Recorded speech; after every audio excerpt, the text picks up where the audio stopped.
307 गुन्हे दाखल झाले पाहिजेत एक. दुसरं तिचे छेडछाड करायचा प्रयत्न केलाय तेही गुन्हे दाखल झाले पाहिजेत. मारून टाकण्याचा उद्देश त्यांचा या ठिकाणी होता. हे सार्वजनिक ठिकाण आहे. या ठिकाणी त्यांनी शांतता भंग करून दंगली घडवण्याचा प्रयत्न केलाय. त्यांचा तो उद्देश होता की जातीय दंगली झाल्या पाहिजेत, तेही कलम याच्यात लागलं पाहिजे.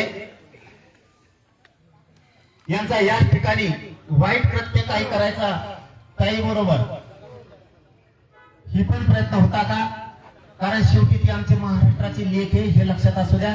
आणि सगळ्या महाराष्ट्रातल्या मराठ्यांना सांगतो, महाराष्ट्रातल्या लेकीबाळीवरती जर असा अन्याय झाला तर काम फिमा नाही, अगोदर न्यायासाठी सगळ्यांनी घर सोडून बाहेर पडत जायचं. विदर्भ, खानदेश, पश्चिम महाराष्ट्र, मराठवाडा, कोकण असं काही नाहीये. सगळ्या लेकीबाळी ही आपल्या उलट तिच्या धाडसाला दाद दिली पाहिजे. दुसरे असते तर पळून गेले असते. चायला खरंच वाघीन भेटली रे तू. रडती कशाची? रडायचं फिरायचं नाही, लढायचं. आम्ही सगळे सोबत आहे. इथं जे जे प्रयत्न झाले, तिने जे जे अर्ज दिलाय त्याप्रमाणे गुन्हे दाखल करून सगळ्यांना अटक करा. मला आता एसपी साहेबांनी, पोकळे सरांनी आणि डीवायएसपी साहेबांनी सुद्धा सांगितलंय 21 जणांना अटक केली. सगळ्यांना राहिलेल्याला सुद्धा अटक करतो. साहेब तुमच्यावरती आम्ही विश्वास ठेवलाय. दंगल घडवण्याचा उद्देश तेही कलम याच्यात आले पाहिजेत. छत्रपती शिवरायांचा अवमान केला गेला, तोही उद्देश त्यांच्या मनात होता. आणि ही असली अवलाद ना ही त्यांच्याही समाजाला घातक आहे आणि राज्याच्या शांततेला सुद्धा घातक आहे. यांच्यावरती जबरी कलम लागले पाहिजे सगळेची सगळे. जर तुम्ही काही काटकसर केली, आम्ही तुमच्यावरती सगळ्यांनी विश्वास ठेवला.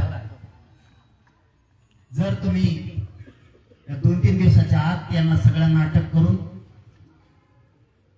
कलमा त्यांच्या मनाप्रमाणे जर लावल्या नाहीत, काही जर टाळाटाळ एखाद्या स्थानिक अधिकाऱ्याकडून जर झाली तर नाविलाजानं राज्यातल्या सगळ्या मराठ्यांची राज्यव्यापी बैठक मला चिखला गावात लावावं लागेल. आणि मी पोकळे सरांवरती, तांबे साहेबांवरती विश्वास ठेवून आलो. जर काही इथलं ही चाललेली गुंडगिरी याच्यातल्या काही त्या परळीला सुद्धा अटॅच आहेत. लाभार्थी टोळी इथं सुद्धा हाय असं कळालंय.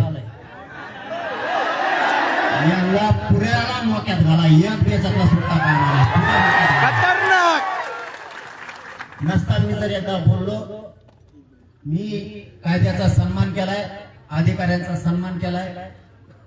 जर तुमच्याकडून हायवे झाली तर माझा नावेला जे मी राज्यव्यापी आंदोलन तर एकदा सुरू झालं रे बाबा. मी एकदा शब्द दिला की माग पण अटक नाही, मेलो तरी मी पुन्हा. मग तिथून पुढची जबाबदारी सरकारची आणि प्रशासनाची राहील. मला तरी वाटतं, अहो थांब ना, एसपी साहेब बोलल्याप्रमाणे मला तरी वाटतं एकाला पण ही ते सोडणार नाहीत, एकाला पण सोडणार नाही.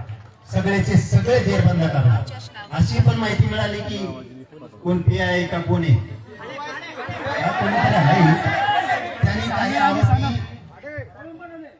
कोणचा ते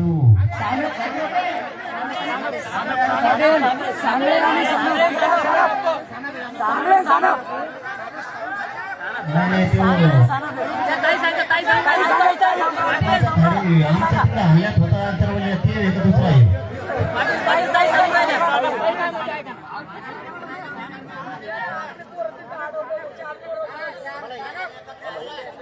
हे माईक